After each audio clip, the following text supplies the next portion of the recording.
Yo, what is up with y'all, man? I hope you're doing good. If you're new and you're a fan of the NBA, subscribe to this NBA channel. So let's get straight into it.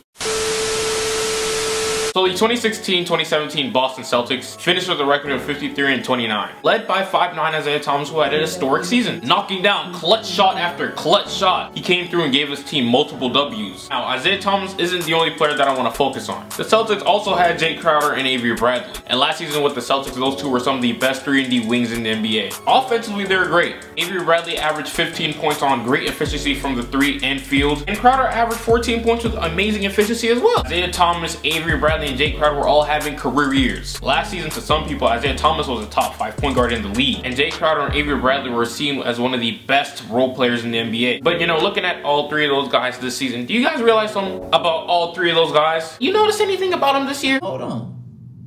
Is it something we don't know about? They all declined, and all of a sudden, they're inefficient scorers this season, now that they aren't a part of Brad Stevens' offense. But before I continue, look, I'm gonna give Isaiah Thomas a pass because he only played like, what, 11, 12 games so far this season? And also, he's been sidelined for months, and he's still trying to get his legs back. So it wouldn't be fair to get on his head. But that's not the case for Avery Bradley, who's seen a dip efficiency-wise. And the same goes for Jay Crowder. Bradley, who was traded away during the summer to the Pistons, and just recently to the Clippers, he's been shooting worse from the field and the three-point line. And he had double the amount of turnovers that he had last year this year. And I'm sure we can all agree that overall, he's having a down year compared to last year. And the exact same thing can be said about Jay Crowder. But Jay Crowder has literally been almost complete trash this whole season. His efficiency this season has been way worse compared to last. A season ago, he nearly shot 40% from 3 and 46% from the field. He was tremendous on both sides of the floor. So while he was getting things done on the offensive end last year, he still was doing his thing, playing that gritty, tough defense last year. And this summer, when he got traded to the Cavs, he was expected to be the exact same player. A versatile defender who can knock down threes. That's all he needed to do this season. But oddly enough, he took a massive dip on both sides of the floor. He went from a 40% shooter from the three-point arc to 33% in 1 year.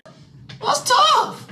And also last year, he shot 46% from the field, and now this year so far, he's shooting 41%. These two players were completely healthy this year. They both had it down here just about across the board. Now, you could just say Jay Crowder and Avery Bradley just declined naturally because they didn't put in that hard work over the summer. But to me, in my opinion, the main reason why I believe they're not that good this year is because they're no longer playing under coach Brad Stevens. Brad was not only a genius offensive and defensive coach. These past few years that he's been in the league, he's shown an ability that only a few coaches in the league have, and that is to bring the best out of your players. And he helped elevate Isaiah Thomas, Avery Bradley, and Jay Crowder to the absolute best peak form as players. Before Brad Stevens came to Boston, Avery Bradley was averaging 9 points on 31% shooting from 3 and 40% shooting from the field. But once Brad Stevens joined, Avery's game overall took a huge leap, and he progressed a lot as a player. The very same season when the Celtics signed Brad Stevens, Avery Bradley went on to average 15 points, shooting 44% from the field and near 40% from 3. And that was his first year being coached by Stevens. And the exact same thing could be said about Jay Crowder and Isaiah Thomas. As soon as they were both traded to the Boston Celtics, their numbers and performances took a leap playing under Brad Stevens. Before Jay Crowder joined the Celtics, back then when he was on the Dallas Mavericks, he was averaging just 5 points. He was an inefficient scorer in the NBA. And for Isaiah Thomas, back when he was in Phoenix and Sacramento, he didn't really have the green light to take over games. But once his career started in Boston, he averaged a career high in points, assists, free throw percentage, and rebounds. So to come to a conclusion now, I think mastermind Brad Stevens made these players better than they actually were with the offensive system that he ran and his influence on the players.